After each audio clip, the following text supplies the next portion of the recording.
Hey friends, it is Jenna, what is up, and welcome back to the Board Game Garden, and welcome to a solo Sunday vlog. I am actually in a different spot right now because I ended up kind of clearing out this room, which is my office. You guys have probably seen the other half of this room, but this half back here used to be where I ran my small business Planting Roses, but Planting Roses has officially shut down. I do have some stock right here that I'm just kind of keeping to like gift to people and just to like have some copies of the planners that I designed. So I do have like 10 to 15 of each of my planners just because I wanted to keep them. But yes, anyways, you guys have already seen this morning that I got up, had my breakfast, had my coffee, hung out with the dogs upstairs, and I actually ended up playing a game upstairs. And I kind of want to, with these vlogs, I found with the last two that I've done, I've kind of just stayed in the exact same spot for the entire vlog, just playing games. And I kind of want to switch it up and bring you guys to different spots of my house to play games. I really do enjoy going upstairs to my like living room area and playing smaller, more chill coffee table games at my coffee table. So I ended up playing the first game of the day up there. So that was Reforest. This is a game by Firestarter Games, and this is a game of strategic forest succession, which I really enjoyed this one. It's a like very small box. I almost said huge box. This is definitely not huge. This is a very small box. It plays 1 to 4 players, and it has some really cool multi-use cards, which is one thing that I wanted to mention is it is now March and there is a new Board Game Garden solo focus mechanism for the month, and the mechanism for March is multi-use cards. And I didn't know that actually at the time that I was picking the games for today, which over on my Patreon I do a poll every once in a while of solo games that I'm thinking about playing for a solo Sunday, and my patrons get to vote on the ones that they most want to see. So a lot of these are the ones that were most voted for over there, and a few of them ended up being multi-use card games. So one being Reforest, which this is kind of one that I chose. It had a little less votes than others, but this one is just like a smaller game that I've been really wanting to play, and I really like to have a good mix of bigger games and smaller games when I do these solo Sunday vlogs. So I ended up playing Reforest. I really enjoyed it. It kind of reminds me a little bit of Forest Shuffle in a way, but it is still very different. All the cards are going to have some like when played abilities, or they're going to have like final scoring abilities, different things like that. And you're going to be playing your cards, and then the way that you pay for your cards to be placed down is discarding other cards, and you're able to layer cards on top of one another, and you're basically going to be creating this like mountain shape of different plants. So you have like 3 on the bottom, then 2, then 1 on the top. And like I said, you can layer on those different spots. There's only 6 spots in your tableau, but then you can stack things on top of one another. But you're also kind of going for these different objectives each round. So you're playing over 3 rounds, and there's going to be 3 animals that are randomly chosen that are wanting different things, and you're going to have to go for those. And 1 animal scores at the end of each round. And depending on the round that the animal is in, you're going to have a certain amount of that specific objective that you have to get to, which I really enjoyed. And overall, I really like this one. I do want to play it more solo. I also wouldn't mind playing it multiplayer. I feel like it would probably just be a multiplayer solitaire game where basically the only kind of interaction is the drafting of the cards. I saw a few cards when I was playing that had something to do with another player or the other players at the table, that sort of thing. So yes, that was my first game. I also have a few other games that I want to play. I think this is going to be the next one that I play, which is Newsboys. This is from Sashi and Sashi. I actually ended up picking this up at... Oh wait, no, I think I got this in Japan, which is pretty fun. So I will be playing Newsboys, which is a roll and write, and then another roll and write that I've been wanting to play solo for a while is Fliptown. So I did play Fliptown multiplayer at Breakout Con last year, so it's been a very long time because it's almost Breakout Con time again, but I'm excited to play this one solo as well. Those are like the two smaller ones that I feel like will be a little bit easier to get to the table. And then lastly, we have two bigger ones, which I will probably end up playing later tonight. Francis and I are actually planning on going to a Korean restaurant for dinner, so I'm going to bring you guys along for that. But one game that I really want to get to the table today is Raiders of Scythia. This is a game by Garfield Games, and it's one that I've wanted to play for a very long time, and also it has multi-use cards as well, so it works out for my multi-use card march. And then lastly, we have another bigger game that I'm going to try to play tonight as well, which is Nova Roma, which is another one that I've been really wanting to play solo for a while. Played it multiplayer, really enjoyed it, and I feel like the solo mode of this is pretty straightforward and should be a lot of fun. So yes, we have 4 games that I'm wanting to get to the table. I will also mention that if you are a patron and you saw that Expeditions by Stonemaier Games, that was, I think, one of the top games that was voted on over on Patreon. That one I will be doing a separate live stream solo playthrough for. So very excited for that. I'm excited to see that a lot of the patrons are excited to play that, or excited for me to play that. But anyways, let's set up either Fliptown or Newsboys, and let's get playing some games, which I think I'll play some of them here.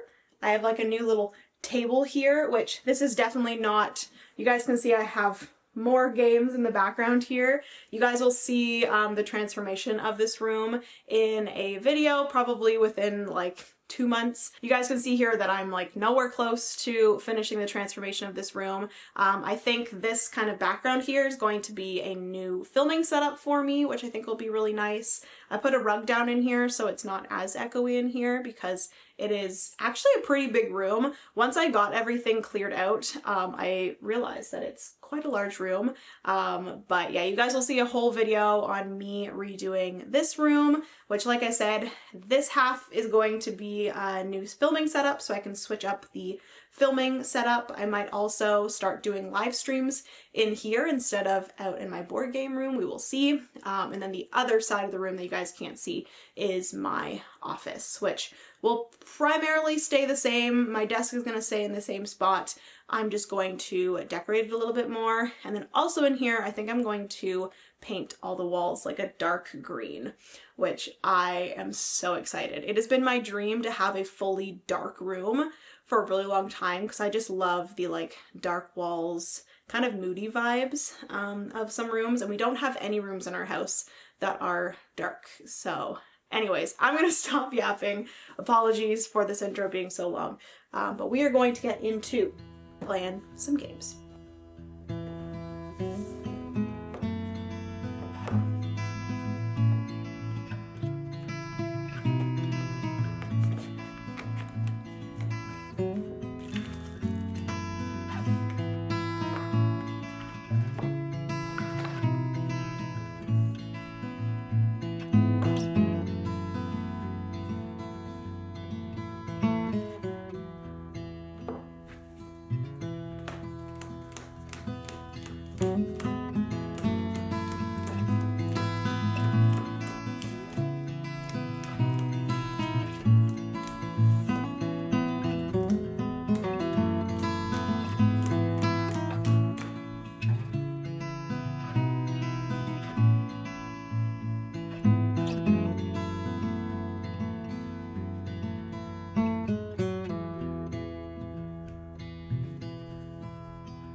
right, so I just quickly wanted to show you guys kind of the gist of how Newsboys plays. Basically, you're just trying to get to these different, I guess, like neighborhoods. Each of these little groups of colors are neighborhoods. Every time you fill up a neighborhood, you get to X off that color here, and then every time you get a column of all of the different colors, you're going to get a certain amount of victory points, but that's only if you get it before this certain scoring, which happens 3 times. You have the star scoring, diamond scoring, and then circle scoring. So this little X here was the star scoring. So basically if I didn't get the second row or column filled before the star scoring, I would have gotten the 1 victory point instead of the 3. And then like some of these are going to be like less points if you don't get them by a certain scoring based off of this little chart over here. Also, you're going to be collecting money as well as this kind of row up here, which is, I think it's like the strike track or something like that. But basically you're trying to kind of keep them equal because at the end of each of these different scoring phases, you're going to get the lesser ones. So for me, the strike track or whatever it's called was always the lower one. But yeah, you get money from scoring or Xing off different hexagons in here. And then basically each turn you're going to be flipping over one of these cards, which they're double-sided. So whatever you have on these 2 cards here are going to be added to your dice roll. But you can decide to roll twice. So you could keep anything that you wanted and then re-roll. So you can re-roll twice, and then you just count up the 1 color that you want to use. There's also these like question mark ones, which you're allowed to make it any resource that is not shown on any of like the cards or any of the other dice. So right now, you know, yellow and blue are shown, but if this was the question mark, I could make the question mark any of the other colors aside from yellow or blue. And then there's like certain cards put throughout the deck that trigger the different scoring, like I said, the star, diamond, and circle. So yeah, anyways, that was a lot of fun. I really enjoyed that one.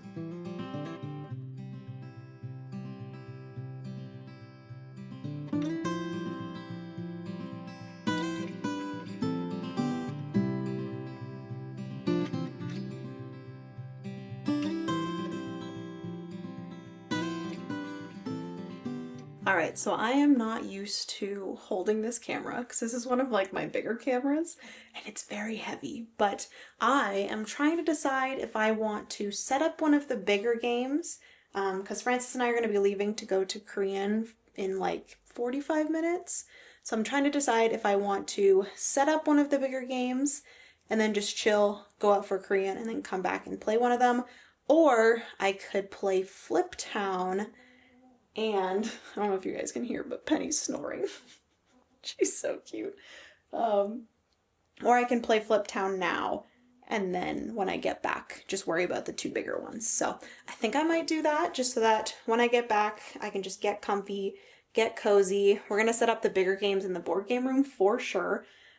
Raiders of Scythia, the board's like ginormous, but I also think that Nova Roma, the board in that one, is ginormous as well. So we have to play both of those in the board game room, which I'm okay with because the board game room is super cozy and I can put on some like lo-fi on the TV or like the fireplace channel and play those too. But I think, yeah, for now, I think I'm going to go upstairs maybe. And I'm going to play Fliptown upstairs, which I've been watching this anime recently called Frieren, I think is how you pronounce it, and I've been loving it. So maybe I will play some Fliptown while I watch some of that.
Alright friends, so I am finished with my game of Fliptown. I don't think I did very good. I'm going to quickly check my score because Francis and I want to leave for dinner soon, so I need to go get dressed and whatnot. But I wanted to check the kind of little graph in the back of the rule book, which I'm playing a standard game, so there's no like fancy things to it.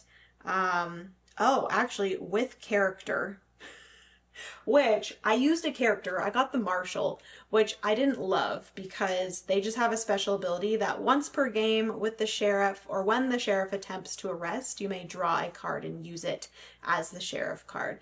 So I kind of avoided getting like the wanted signs and stuff, so it was kind of pointless for me to have the Marshal card because I didn't use their ability. But I scored with the character, so I scored 53, which is so bad. And that is literally the worst that you can possibly get, which is less than 55. Oh no. So I did very bad. It is called Tender-Footed. That is what I got. If I was just playing the standard game, which I think if I was playing the standard game, I just would have not started with these specific resources. And I didn't use his ability anyways. So I would have been the next step up, which is Rusty. So, I don't know if I would prefer to be tender-footed or rusty, but your girl did not do good. I feel like I need to play Fliptown a lot more in order to get better at it. I actually really, really like this game. I remember enjoying it a lot multiplayer, but it plays super quick solo. You're just drawing 3 cards and then deciding what you want to do with those cards. One of them is your poker card, and then the other 2 you're using, one for its suit and one for the value of the card, and then you're doing different things on this area. There's like one kind of mini game per suit, and then based off of the value that you choose, you can do different things in each of those mini games. So yeah, I really enjoy it. The only thing that I don't love is like the poker hands, which I feel like it's very, very difficult to get anything good with the poker hand.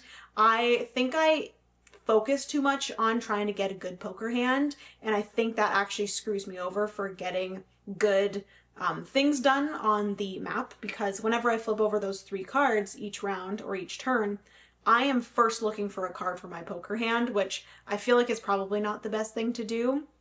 And then most of the time you get screwed over and you don't actually get anything good. All 3 of my poker hands for the 3 rounds were just pairs because I couldn't get anything better than that. I almost got a flush, which is all the same suit, but I got 4, and then I got to the last card and that suit didn't come up. So you kind of get screwed over. You don't have a lot of control with the poker hand, so I need to, not pay attention to it so much. So anyways, I'm going to go upstairs. I'm going to get dressed. We're going to go and have some Korean food, which I've been craving for a very long time now. So I'm very excited for all of the spicy Korean food.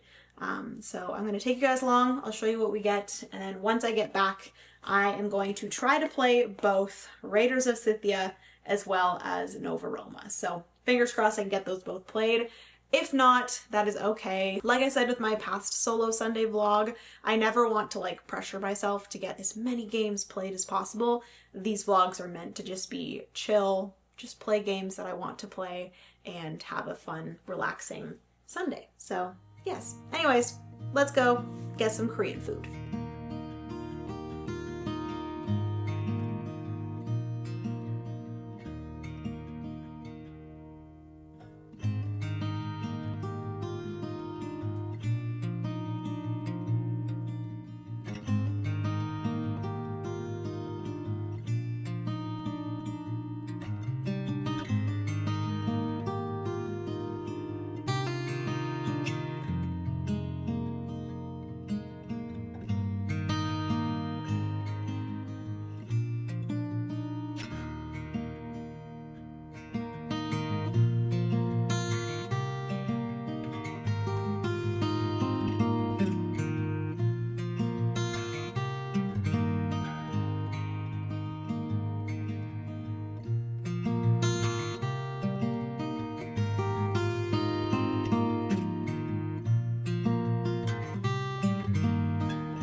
friends, I am back from Korean, which was absolutely amazing. I ended up getting, I know it as army stew, but it's called, it starts with a B. I'll put the word right here. That is the dish that I got. It's basically a stew or like a soup that has a bunch of different things in it. It has like ramen, tofu, spam, sausage. It also has like some cabbage as well, and kimchi, and a bunch of things in it. It's absolutely fantastic. It's very spicy, but very good. But after we went to Korean, we went to boba. So I got a Thai milk tea. And then we also stopped by the grocery store, and they have all of their Easter stuff out. So your girl got some Peeps. A lot of people make fun of me for enjoying Peeps, but I absolutely love them. Comment down below if you also like Peeps. I know they're literally just marshmallows, which is sugar, covered in sugar, but it's delicious, and they're adorable, and I love them. But anyways, I am going to set up Raiders of Scythia. We are going to play this one first. It is currently pretty late. It's actually 8:30 already, which is crazy. So I am going to play Raiders of Scythia, and I might end up extending this vlog until tomorrow and maybe getting up and playing Nova Roma tomorrow. We will see. Or I will just stay up late tonight and play Nova Roma tonight as well. So depends on how long it takes me to play Raiders of Scythia, but I'm super excited to play this one. It's been one that I got a little bit ago. A huge thank you to Garfield Games. They did send this as a review copy. They also sent the really nice like metal coins, which I was not expecting. But yes, it's been one that I've been really wanting to try. So we are going to get started. Like I said, I'm going to set it up and then we will start playing, which this one does have multi-use cards, like I said. So it fits in perfectly with the multi-use card march mechanism for the Board Game Garden Solo Focus.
Alright, so I'm all done setting up Raiders of Scythia. I'm just about to jump into it, but I kind of wanted to give you guys like an overview of the game because I have a feeling I'm going to really enjoy this one.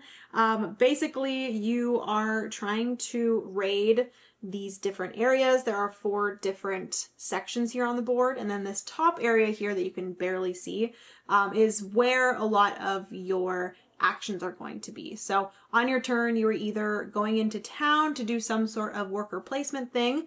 Each player starts with 1 worker, and eventually you're going to be able to get gray workers and red workers, which allow you to do things a little bit better. But right now I can only place a blue worker. I could place a blue worker, get whatever it is here, which actually a blue worker gets me more here than it does here. Interesting. So I guess at some places it's, you know, depends on the worker. But I would be able to go here, which is a silversmith. I would get some coins there, and then you actually have to pick up a worker from a spot, and then you get whatever's on that spot as well, which I think is a really cool worker placement mechanism that I haven't seen in any other games. So yeah, you're placing, getting something, taking off, getting something. So that would be one of your turns, or you can decide to go and raid one of these different places, which there is Greece, Persia, Assyria, as well as Samara, I think is how you pronounce it. Obviously the top one is a little bit easier, and then they get more difficult as you go down. And then also as you raid these different places, a tile is going to get flipped over, and that's going to be a like quest that you're going on that you have to give in resources in order to gain victory points. But the way that you're going to be doing the raids is you're building up a team of warriors. So right now I am actually going to be choosing a set of like starting warriors. So each of these sets include one hero, which is going to be your hero. They're going to get a special spot on your board here, but then you also have a like secondary kind of crewmate that gets to go into one of your 5 spots here at the beginning of the game for free. And this is where the multi-use cards aspect kind of comes into it, because you can use these crew cards in different ways. So some of them are going to have ongoing things that allow you to gain something when you do something else. The heroes basically have an ability that you can trigger whenever you go to a specific spot. And some of the crew members even have like, if they die in war or when raiding, you get some sort of reward as well. So yes, you're going to be gaining these different wound tokens on your different crew members. Eventually, if they exceed their strength that's in the top left-hand corner, then they will like get discarded. And some of them do have actions that when they are discarded, you get something. So yes, I also have like the most ginormous like sweater blanket, oodie, snuggy thing. And it is very cozy, but it's also ginormous, and I'm scared that I'm gonna like knock things over. But it's fine. Everything's fine. Okay, so I am going to pick my kind of set here. So this hero, whenever I go to that specific spot, which I think is the town center, I get to spend 2 silver to gain a horse, which horses can be tucked, and your crew can be riding horses, which I really do want to get some horses because they're really cute. So that is that hero. The other hero here is complete a quest and gain 1 kumis, which kumis is, I believe, these things, which can help you with getting your strength up, which is kind of nice. So that's really cool because basically you cannot complete a quest unless you go to the chief's tent. I guess I could then go to the town center and also complete a quest and then also gain a kumis, which is nice. This is the barbarian, and I gain 2 strength when raiding Greece, which is nice because Greece is the hardest place. And then also, if discarded, I can gain 1 eagle, which eagles are going to be tucked at the top. Horses are going to be tucked at the bottom. And then this one here, I have the Marauder alongside him. She gains 1 victory point when raiding Assyria, which is the second one here. And then, if discarded, draw 1 card and take another town center action. Ooh. I think I like these 2. I think I'm going to take this one. So I have Harasu and the Marauder. No, I've changed my mind. I want this one. So I'm actually going to get Sperthra as well as the Barbarian. Okay, that was a hard decision. So those are my 2 starters, and then I also do get 3 cards here, or not 3 cards, I get 5 cards, and then I have to discard 2 of them. So I'm going to do that, and then we are going to get right into Raiders of Scythia. Very excited. I also have my peeps. I also forgot to mention that the solo mode is actually super easy, where basically you're just flipping over a card and then you just go through a few things. If the AI has those specific things, they will end up rating. The AI will block 1 spot here each round as well, so it'll tell me what location I can't go to on my next turn. And then the AI doesn't like collect any resources. The resources are these here. There's like the 4 different resources that you are rating for. Then you're going to be using those resources to get horses and do different things. Obviously complete quests and stuff as well. So yes, the AI seems very simple, which I really appreciate. So I think I'm going to try to raid one of these pretty early. Also, I will say this looks pretty nice. The gold is pretty good, and at the end of the game, every gold you have is going to be worth 2 victory points. So it's really nice to have the gold, but when you are raiding a spot that has a gold, you have to roll a gold die, which might potentially give you more wounds. So, also I don't have in play, yeah, I don't have the one that I thought I had in play, which was the get 1 victory point whenever going to Assyria. So I think we're good. I think my goal here is to eventually get down to Greece. I would love to be able to raid Greece eventually. So I think we might just want to progressively kind of go from one area to another and raid kind of more difficult things as the game goes on. So I would love to get out one of my characters. This is the Forager, which she gives you additional provisions when going to the farm, but she is 0 strength, so she's going to help me not very much when going into raids. So, you will need provisions when going into raids, because you have a certain amount of provisions you have to spend. I only have 1 provision right now.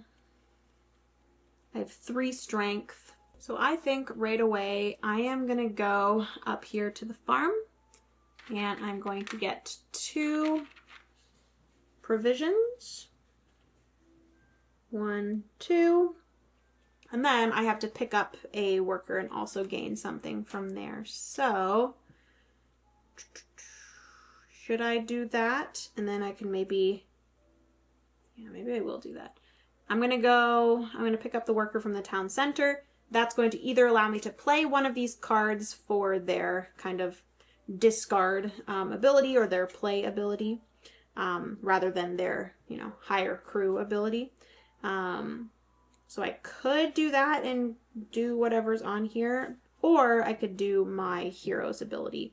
So I think I'm going to do my hero's ability, and I'm going to spend 2 silver to gain 1 horse.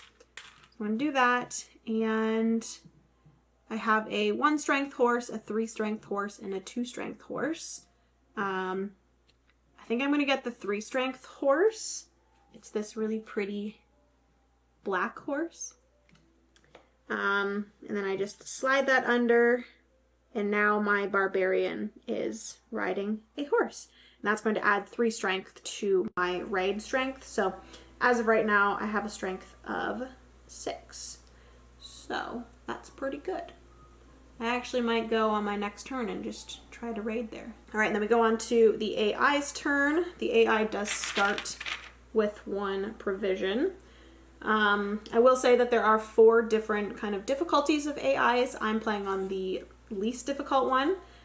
So this is going to show me kind of what the AI is going to do if they're able to.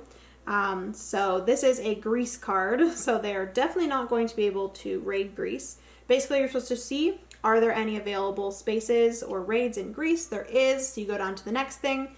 The next thing is, does the AI have 5 provisions? They do not have 5 provisions. So you stop there, you go over to the right, and that is what they get. So they're going to get 2 provisions because they didn't have enough provisions for this card, so obviously they need more provisions. So we're going to do that. And that is the AI's turn. Super easy. So if they did have the correct amount of provisions, it would go down to the next thing. It would see if it had the correct amount of strength. So this would be 6. If they didn't have any strength, they would gain a horse. And then if they did have the right amount of strength, then they would gain 13 victory points. So that is everything, which this actually reminds me I need to replenish the horse that I took. And then it is now back to me, which this card says that I cannot go to the chief's tent, which is fine because I think I am going to actually go and raid.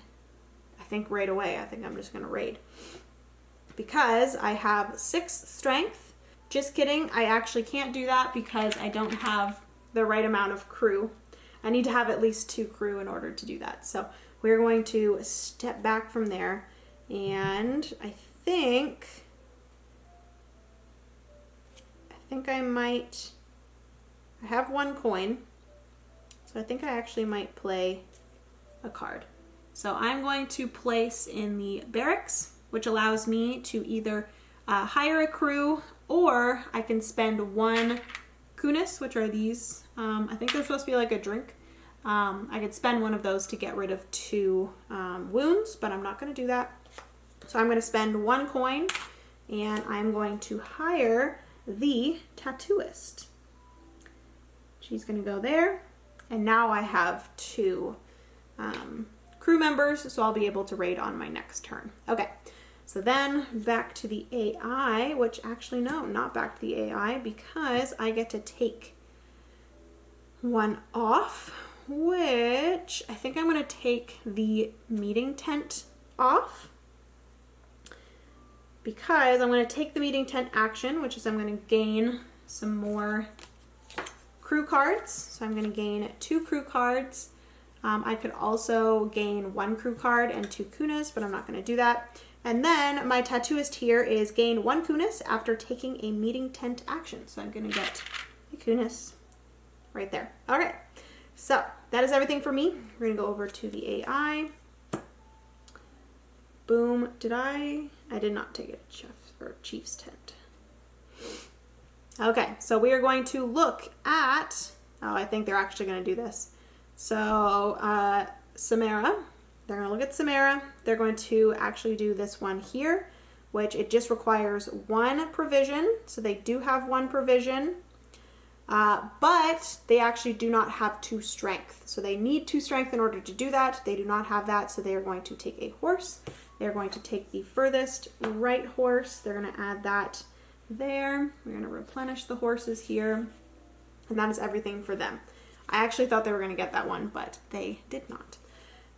Okay, so then, like I said, I am going to raid now. Now I can actually do it because I do have 2 crew members. I'm going to place my worker here. I need 2 crew members, and I need to spend 3 provisions. I have a strength of 1, 2, 3, 4, 5, 6, 7, which I only need 4 in order to successfully get the victory points for it. So I do still need to, though, roll a die, which again is kind of pointless, but I got a 4. So everything's good there. And I am going to successfully raid. Which one do I want to raid? I'm going to do this one here. So I'm going to get 2 black, a gray, and a brown. They actually have specific names for them, but I forget what they are. I'm going to gain this gray worker, and then this is going to flip over. Ooh. Okay, so this one here is if I can spend 2 brown, a gray, and a black, I will get 7 victory points. Which I just need 1 brown in order to do that, so it seems pretty easy. Okay, so then I also do with that gain 1 victory point. Boom.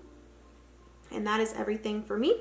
We're going to move back to the AI, flip this over. So it does highlight the spot that I just rated on the card, but it says if that one is already rated, you just go from there and go to the next one. So yes, this one is still available. Yes, they do have 2 provisions to spend, so they're going to spend those. They do have 2 strength, so the 2 strength that they're using is actually going to be discarded, so that horse is going to be discarded. And then they are going to gain 5 victory points. So they're going to go up to the 5. These resources are going to get discarded, and this quest is going to flip over. And then I believe this worker also gets discarded as well. Okay, so that is everything for the AI. It is back to me. I am not allowed to go to the stables, but I think I'm going to continue playing this, and then I will let you guys know how it is at the end.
Alright friends, so I am all finished with my first play of Raiders of Scythia, and honestly I'm not surprised, but I really did enjoy it. I just am a huge sucker for Shem's designs and Garfield games. I just love the way they work and just everything. It feels like hefty and like it's super strategic, but the like overhead and the rules, like they aren't like extremely difficult. So I just feel like all Garfield games, for the most part, are just in that like perfect kind of complexity that I love. And loving all of the Garfield games or enjoying all the Garfield games, it helps that all of them have the same kind of iconography, and then obviously all of them or most of them being designed by Shem. His designs just, I don't know, they just work for my brain and it's a lot of fun. So this one, like I said, I did really enjoy it. I did end up winning. I ended up with a score of 99, which I don't know if that's a good score or not. I ended up getting a total of 6 of the quests, which was good. The AI also got 6 of the quests, but they didn't get as many of their raids. Because I was playing on the like easiest difficulty, I feel like it was, or it basically makes it harder for the AI to build up to being able to do raids. So yeah, I will probably play it on a harder difficulty next time, but the AI ended with a score of 82. So 82 to 99, still pretty close game. I was like neck and neck with the AI the entire time. So now that I know how to play and I know a little bit more of the strategy, I feel like I can go up to that next level, which is just perfect. But yes, super fun. I will say the like worker placement part of it, where you're placing a worker on and then taking a worker off, is really interesting because you always have to pay attention to the worker placement spots that you're covering up, but then also the worker placement spots that you're making available for your next turn. And then also because each of the worker placement spots requires or sometimes gives you better or worse rewards for different colored workers, you really have to pay attention to where you're putting those colored workers and like when you're taking them off, when you're putting them on. So I've really liked that part of it. And then also like building up your group or your crew, and then also your hero. Super fun. Yeah, overall, really enjoyed this one. I'm really happy that I tried it today. It did take me a little bit longer than I thought. My brain is not really fully here today, and I found myself getting like sidetracked by things quite often. So it ended up taking me about 2.5 hours to play. So not horrible, but still a little bit longer than I thought it was going to take. And now it is almost 11:30, and I don't know if I want to start Nova Roma tonight. So I think what I'm going to do is I'm actually going to maybe play Nova Roma during a live stream. Maybe I'll do a live stream this week of Nova Roma on Thursday. I also am going to do a live stream of Expeditions by Stonemaier Games. So we'll see which one I do this Thursday, and then maybe I'll do the other one next Thursday. So those will be maybe the 2 next games that I decide to get to the table for a live stream. But I think for today, I don't think I'm going to get to Nova Roma. So apologies if you really wanted to see that, but you still will be able to because I will do a live stream for it. So anyways, I think I'm going to clean this up, and then I think I might just get one of my comfort games out. I think I might get maybe like Tangram City has been one that I've really enjoyed. Or I'll maybe just look around and see if there is a game that I really enjoy that's easy to get to the table that has multi-use cards. Off the top of my head, I can't really think of any right now, but I'll look around. I will grab a game that I just already know, and I might take that upstairs and play a little cozy game in the living room while I watch some of my anime. Because I didn't end up doing that before when I was playing Fliptown. I ended up just playing Fliptown at my desk because it was nice and it was cozy. And I've never played a game at my desk and it was kind of nice. So, but anyways, I'm going to clean up this game like I said. I'm going to find one of my comfort games. We'll bring that upstairs and then we'll finish off this solo Sunday vlog.